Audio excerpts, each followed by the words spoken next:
일본에 80세 넘는 분이 있는데 이분이 이제 마사노부라는 농부입니다.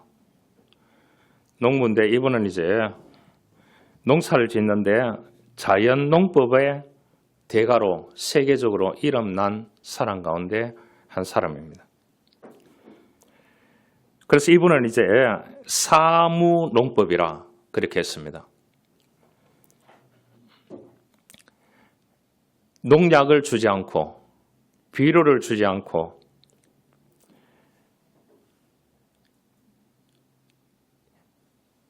긴맥이 발갈이를 하지 아니하고 그런데 수확이 더 많이 나는 겁니다. 이상하지 않아요? 이분이 하는 거는 열심히 농토를 만들어 놓고 거기다가 모종을 해서 해놓고는 하나님께 기도하고 기다리는 사람이었습니다. 그런데 어떻게 농사를 지어보면 알다시피 밭갈이를 열심히 해야 되고 비료를 줘야 되고 농약을 쳐야 되고 잡초를 뽑아야 되잖아요. 근데 이거를 하지 않는다는 거예요. 근데 80세 넘는 분이 이런 농법을 사용해가지고 성공을 했는데 그것을 뭐라고 하느냐? 하나님의 농법이래. 이렇게 붙여가지고 세계적으로 유명해졌습니다. 마사노부라는 농부입니다. 이분이 하는 이야기가 그런 이야기입니다. 작물은 하나님의 손길에 따라서 자라는 것이지 사랑의 노력과 재주에 따라서 자라는 것이 아니라고 그렇게 얘기했습니다. 왜 이 사람이 이렇게 농사를 짓느냐? 열심히는 어느 정도 하지만은 하나님의 손길이 있어야 된다. 왜냐하면 이분이 25세에 불치병에 걸려서 하나님의 손길로 기도를 통해서 말씀을 통해서 예배를 통해서 나음을 입었기 때문에 농사 짓는데도 적용해서 하나님의 농법을 사용했는 겁니다. 여러분, 우리가 해야 되는 부분에 좀 긍정적으로 생각하고 기도하고 기다릴 뿐입니다. 할렐루야. 거두게 하시는 분은 하나님이십니다. 성장 마인드셋이라는 이론이 있습니다. 스탠포드 대학교의 심리학과 교수인 캐럴이라고 하는 사람이 개발했는 건데요. 지능과 재능은 고정된 것이 아니라 노력과 경험을 통해서 발전할 수 있다. 이런 주장을 했는데 그것이 뭐냐? 성장 마인드셋이라는 겁니다. 이와 반대 개념이 있는데 고정 마인드셋이라는 개념이 있어요. 이거는 지능과 재능이 타고난다는 거예요. 그렇기 때문에 별로 노력을 하지 않고 물으면 이 아이는 똑똑하다. 그렇게 얘기한대요. 그렇기 때문에 노력할 이유가 뭐가 있겠습니까? 타고난 지능과 재능을 믿고 있기 때문에 당연하게 받아들이고 새로운 도전과 모험을 하지 않는다는 겁니다. 그런데 이 교수님의 캐럴이라는 교수님의 성장 마인드셋의 이론을 보면은 지능과 재능은 성장한다는 신념을 가지고 있다는 겁니다.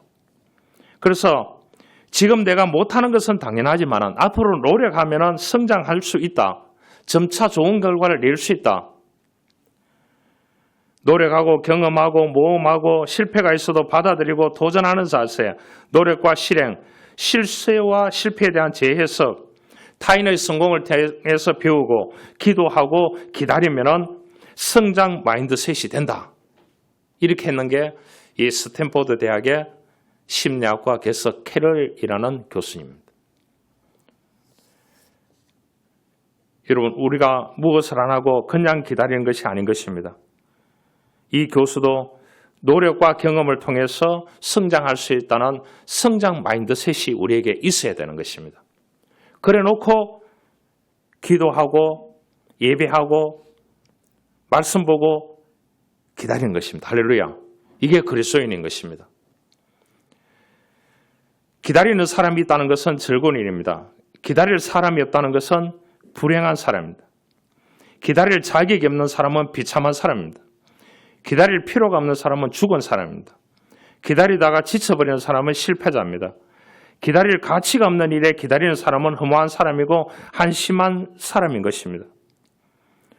하나님의 말씀은 언제나 약속으로 나타납니다. 유명한 종교 개혁자였던 존 칼빈이라는 사람이 있습니다. 이분이 세상을 떠날 때 로마서 8장을 외우면서 이분이 숨을 거두었습니다. 25번이나요.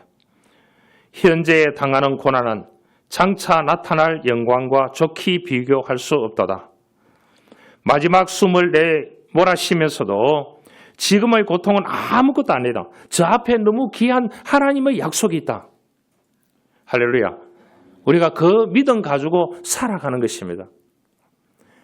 현재의 고통 가운데 죽어가는 사람도 많이 있습니다. 현재의 아픔 때문에. 그러나 현재에 당하는 고난은 장차 나타날 영광과 좋게 비교할 수 없다고 하는 이 말씀을 우리가 생각하면 내일을 살아야 되는 의미가 있습니다. 할렐루야.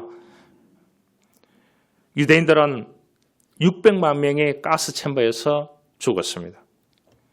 한 포로 수용소에서 유대인들이 갇혀 있다가 다 처형됐는데 그 가스 챔버, 가스실의 벽에 그렇게 적혀 있대요.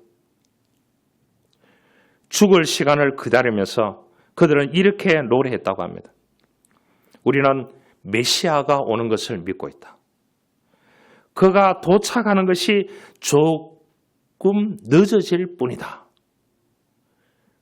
그렇게 그 사람들은 그 가스 챔버 안에서 혈서를 쓰면서 그렇게 글씨를 남겼대요. 그들은 메시아를 기다리는데 생명의 뿌리를 두고 있었습니다. 하나님은 우리를 참고 기다리는 훈련을 시킨다는 사실을 이해하고 받아들여야 됩니다. 기다릴 줄 모르는 사람은 하나님의 귀한 사명을 맡아서 감당할 수 없고 하나님이 예비하신 큰 축복을 받을 수 없는 것입니다. 우리말에 대기만성이라는 말이 있습니다. 우리 하나님께서는 차마 기다릴 줄 모르고 조급한 사람에게는 축복도 큰 사명도 주지 아니한다는 것입니다. 우리 한국 사람에게는 장점이 있습니다. 빨리빨리 하는 게 장점이고 그것도 또 역설적으로 보면 그게 최고로 극복해야 될 부분입니다. 그러잖아요. 제가 자랄 때만 하더라도 학교에 늦게 가면 혼이 났습니다. 그래 학교 가는 이 시간 1분, 10분 여기에 굉장히 맞추었습니다.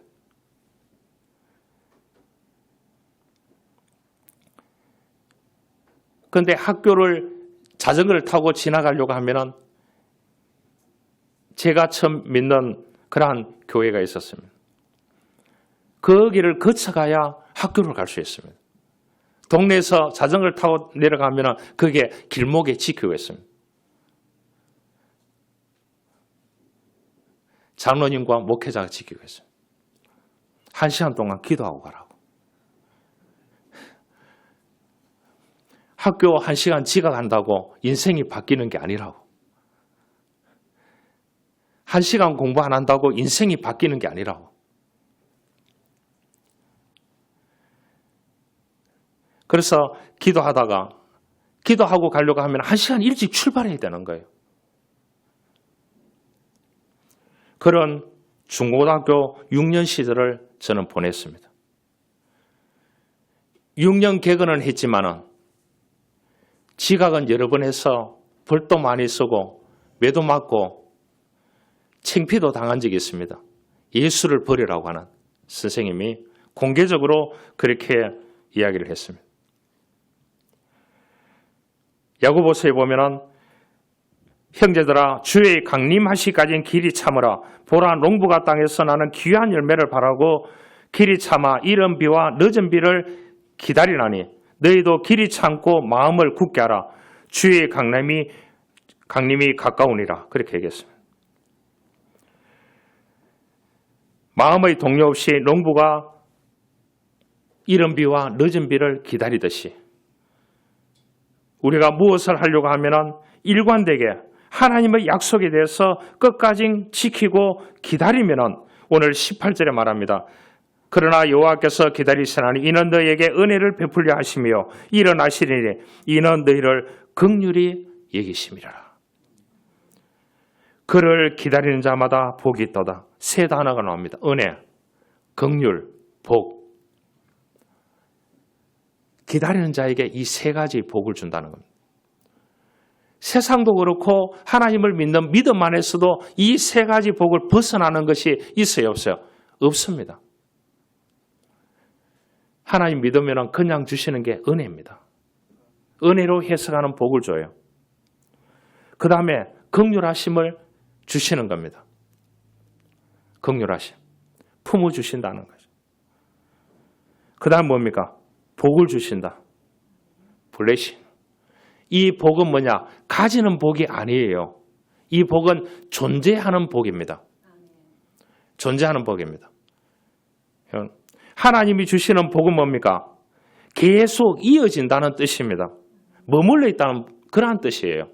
우리가 세상이 주는 복은 찰나적인 복입니다. 그렇죠? 찰나적인 겁니다.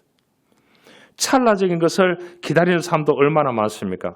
여기에 18절에서 은혜와 긍휼과 복을 주신다는 어떤 자에게? 기다리는 자에게 준다는.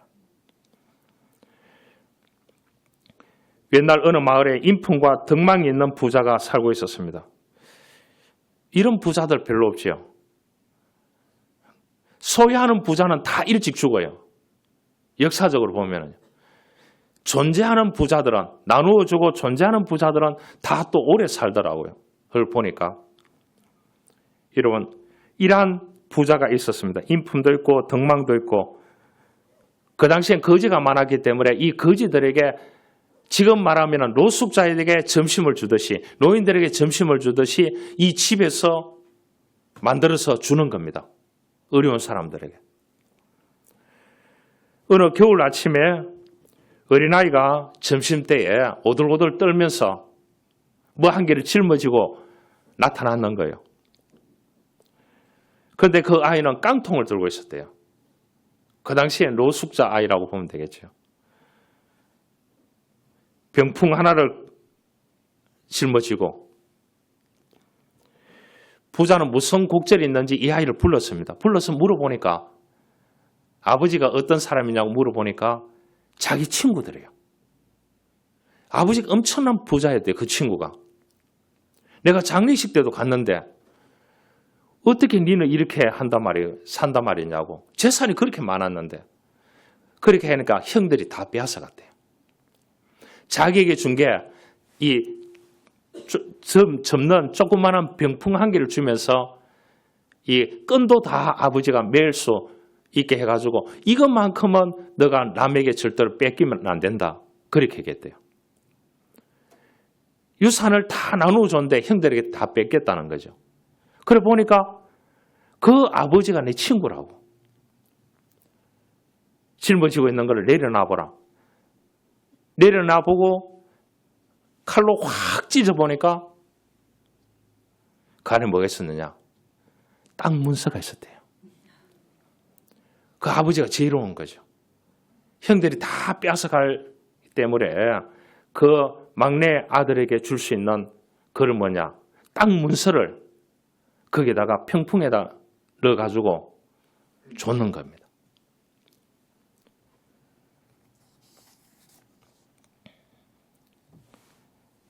여러분, 땅 문서가 중요해요, 안 중요해요? 중요합니다. 하나님은 기다리시는 하나님입니다. 그래서 하나님은 얘기합니다. 1000년이 하루 같고 하루가 1000년 같다 이 말을 했습니다. 하나님은 은혜를 베풀고 긍휼을 베풀고 복을 내리시겠다고 그런 말씀을 하셨습니다. 그래서 시편 37편 7절에도 여호와를 잠잠하고 참아 기다리라. 그런데 기다린다는 것이 쉽지 않습니다. 기다리는 동안에 뭐 해야 됩니까? 예배하고 기도하고 주님을 높이고 주님께 영광 돌리는 삶을 살아가야 되는 줄 믿습니다. 그래야 은혜가 주어지고 긍휼이 주어지고 하나님께서 우리가 존재해서 미래를 열어가는 복을 주실 줄 믿습니다. 이 희준 목사님이 쓴 책 가운데 질그릇 속에 담긴 은혜라는 책이 있습니다. 이 책을 보면서 제가 은혜를 많이 받았습니다. 이 목사님은 5번의 대수술을 통해서 죽음의 고비를 넘겼습니다. 3번의 유학생활, 5번의 이민 목회, 2년 6개월의 개척 목회를 통해서 경험한 하나님의 은혜를 이 책에 담아놨더라고요. 이 사람은 강원도 동해 탄광촌에서 4남매 중에서 장남으로 태어났는데 어린 시절에 몸이 너무 약했는 거예요. 초등학교 6학년 때 위궤양으로 위의 반을 잘라냈대요.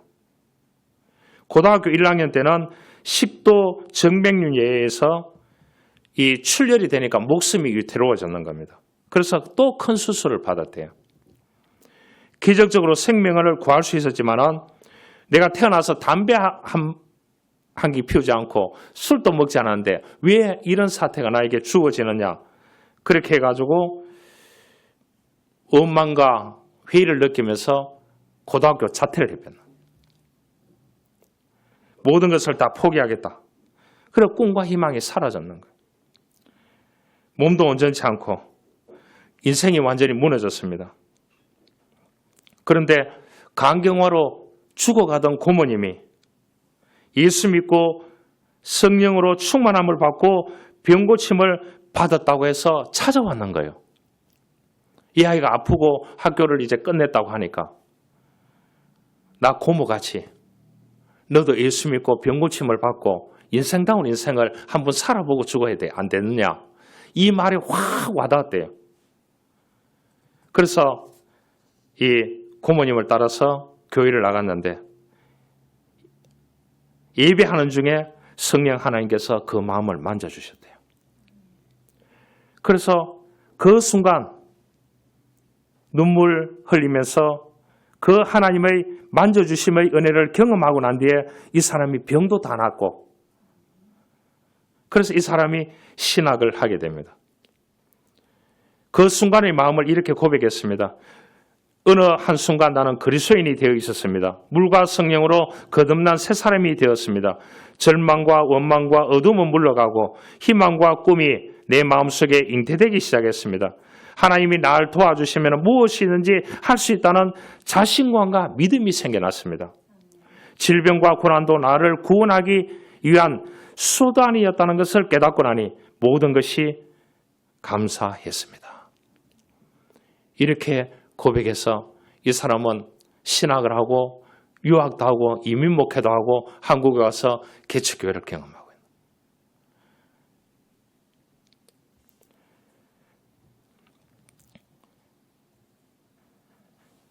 그러면서 또다시 고백했습니다. 질병은 나에게 고통이면서 축복이었습니다. 만일 내가 어려서부터 아프지 않았다면 나는 예수님을 알지 못했을 겁니다. 고등학교 2학년 때 예수님을 깊이 만날 수 있었던 것은 내 육신의 약함 때문이었습니다. 그 육신의 질병은 나에게서 꿈과 희망과 삶의 의미를 빼앗아갔습니다. 대신 인생에서 가장 큰 보물인 예수 그리스도의 은혜를 선물로 받았습니다. 그러니까 더욱더 하나님을 의지하면서 살아가게 되었습니다. 여러분, 사람에게는 다 누군가가 기회에 있습니다. 하나님이 기회를 주십니다. 할렐루야. 인간이 기회를 찾아 산만리 구만리 쫓아다닌다고 기회가 주어지는 것이 아닌 것입니다.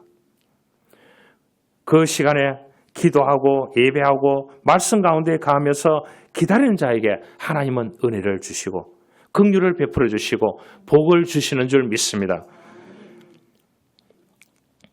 네덜란드의 신학자였던 하켄디라는 교수가 있습니다. 이분이 독일군을 피해서 산으로 도망가다가 일행과 헤어져서 외로이 어느 동굴에서 굶주림과 추위로 죽었는 한 유대인 소녀를 봤대요. 그 동굴에 가보니까. 메모가 그 옆에 있었대요. 외롭게 굶주림과 추위에서 죽은 한 소녀의 손에 옆에 종이 한 장이 쥐어져 있었는데 그 손에 이런 글귀가 적혀 있었다고 합니다. 소녀입니다. 알겠죠? 그러면 초등학교 한 6학년 정도로 보면 됩니다. 나는 지금 햇빛을 볼 수 없으나 저 밖에는 분명히 햇빛이 빛나고 있음을 믿는다. 지금 하나님은 말씀이 없으시나 분명히 하나님은 이 동굴 속에도 계심을 나는 믿는다. 지금 나는 가족들과 친구들의 소식을 모르지만 분명히 하나님 나라에서 다시 만나게 될 것을 믿는다. 이렇게 적었대요. 대단한 믿음이지 않습니까? 감동적인 고백이지 않습니까? 주님을 바라보고 기다림의 소망이 있었기에 자신의 죽음도 정밀으로 맞이할 수 있었습니다. 야고보서는 말합니다. 시험을 참는 자는 복이 있도다. 이것이 옳다 인정함을 받은 후에 주께서 자기를 사랑하는 자들에게 약속하신 생명의 면류관을 얻을 것이니라. 그렇게 했어요. 시험을 받으며 오랜 고난이 지속될지라도 낙심하지 말고 끝까지 참으면 견딜 만큼 큰 그릇이 되고 귀한 축복을 주겠다고 성경은 우리들에게 말씀해주고 있는 것입니다. 여러분, 이해가 되지 않는 게 너무나 많습니다. 살다 보면 누군가 해석해줘도 설명을 해줘도 이해가 안 되는 게 너무나 많습니다.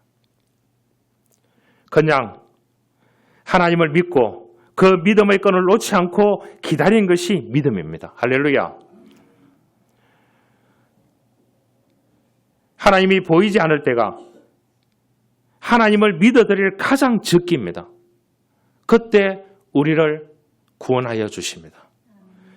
그 믿음이 우리의 삶을 겨우 승리하게 될 것으로 말해주고 있는 것입니다. 응답이 늦어진다고 거절하는 것은 아닌 것입니다. 성에 보면은 딸이 죽어가고 있는데 예수님께 나와서 그 딸의 병을 고쳐달라고 했을 때 주님께서 지나쳤습니다. 얼마나 냉정하게 보이겠습니까? 수많은 제자들, 그래 제자들이 그렇게 했습니다. 저렇게 예언하는데 한번 기도라도 해주시죠. 주님의 능력을 아니까. 그러니까 그 여인이 예수님이 지나가는 것을 보고 큰 소리로 또 부르짖습니다. 내 딸을 불쌍히 해달라고. 그러니까 내 믿음대로 될지어다. 그 딸이 그 병에서 일어났습니다.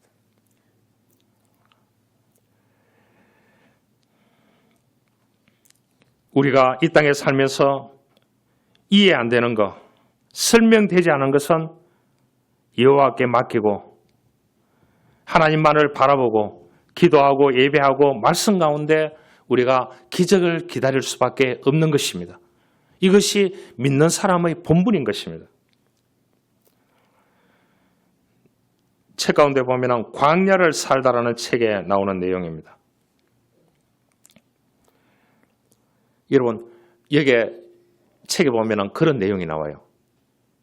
광야에서는 지도가 필요한 것이 아니고 뭐가 필요하겠습니까? 안내자가 필요하대요.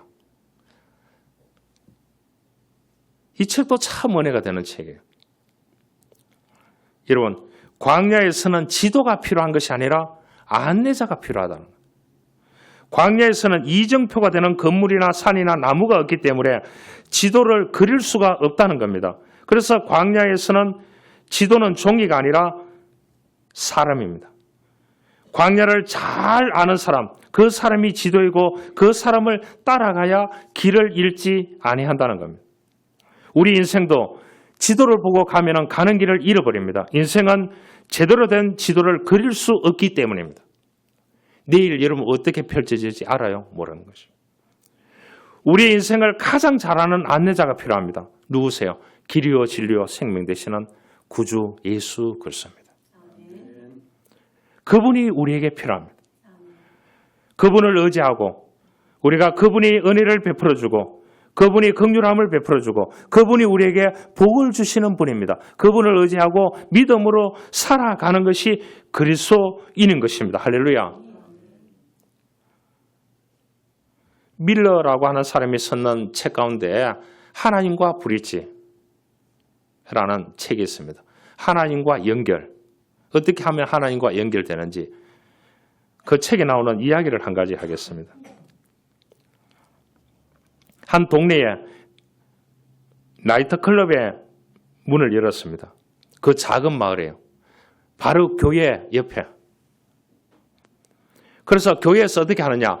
계속 기도하는 겁니다. 저거 나이트클럽 없애달라고. 몇 달이 지난 후에 그야말로 번개를 그 나이트클럽에 때렸는 거예요.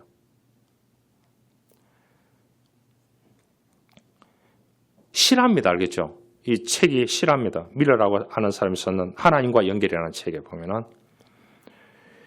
그래서 나이트클럽 주인이, 사장이 열이 나가지고 옆에 교회에서 기도해가지고 불이 났다고 그 담임 목사님을 고소했는 겁니다. 손해배상 청구 소송을 했는 겁니다.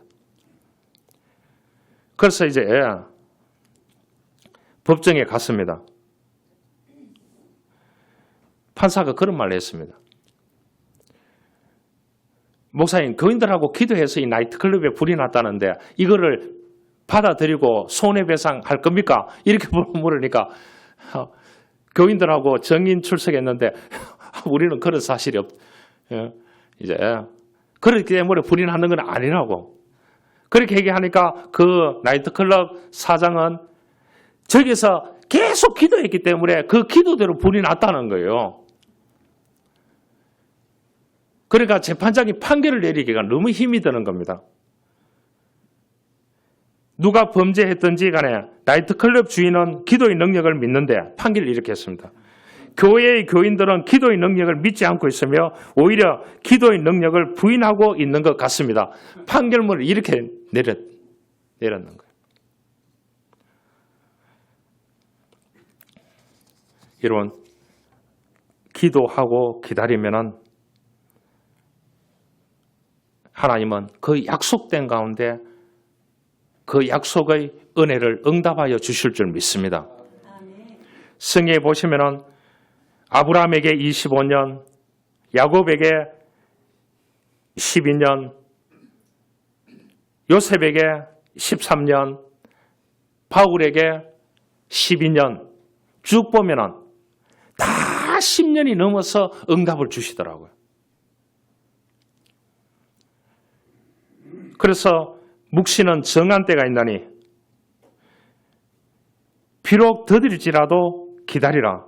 지체되지 않고 정령 응하리라. 하박국서에 그래 나옵니다. 인생은 기다리는 시간입니다. 어린아이는 자전거 탈 때를 기다립니다. 옛날에는. 청소년은 오토바이 탈 때를 기다리는 겁니다. 대학생들은 뭡니까? 차를 타고 대학교에 싹 들어가는 것을 기다리는 겁니다. 그래서 축적 사자 고등학교 때 알바하는 애들이 있더라고요. 그래서 자기가 대학 갈 때는 근사한 폼을 가지고 자기가 벌었는 돈을 가지고 차를 사서 차를 몰고 가겠다는 겁니다.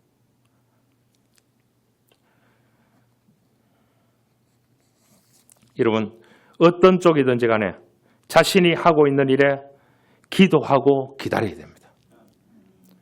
성장 마인드셋을 가져야 됩니다. 자기가 타고난 재능과 지능만을 믿지 아니하고 성장 마인드셋을 가지고 성장을 위해서 기다리는 동안에 열심히 노력하고 헌신하고 그렇게 해서 그 기다림 가운데 기도하고 예배하고 기다려야 됩니다. 그런 자에게 은혜를 주시고 그런 자들에게 하나님께서는 오늘 긍휼함을 베풀어 주시고 그런 자들에게 머무는 복을 한 분 얻는 복이 새 나가는 것이 아니고 계속해서 머무는 복을 하나님께서 주신다는 거예요. 할렐루야. 다시 한번 생각해 보시길 바랍니다. 말구에 오신 주님은 다음에 구름을 타고 오십니다. 멸시 받으면서 오신 주님은 이제 영광 중에 오십니다. 고난 받으시려고 오신 주님은 이제는 권세로 오십니다. 십자가를 지신 예수님은 이제는 면류관을 쓰고 오십니다. 죄인의 모습으로 오신 주님은 다음에 오실 때는 만왕의 왕으로 오시는 줄 믿습니다. 이러한 은혜가 있기를 주님의 이름으로 축원합니다. 하나님 감사합니다. 오늘 성경은 우리들에게 말씀합니다. 기다리는 신앙을 가져라고 했습니다. 하나님을 바라보고 기다리는 신앙을 가지고 살아가는 우리 교우들이 되어줄 수 있도록 하나님 축복하여 주옵소서. 기다리는 자에게, 하나님을 바라보는 자에게 하나님께서는 은혜를 주시고 긍휼함을 베풀어 주시고 머무는 미래의 복을 주신다고 했습니다. 이러한 복을 받아 누릴 수 있도록 우리에게 기다림의 신앙을 허락하여 주옵소서. 예수님의 이름으로 기도하옵나이다. 아멘.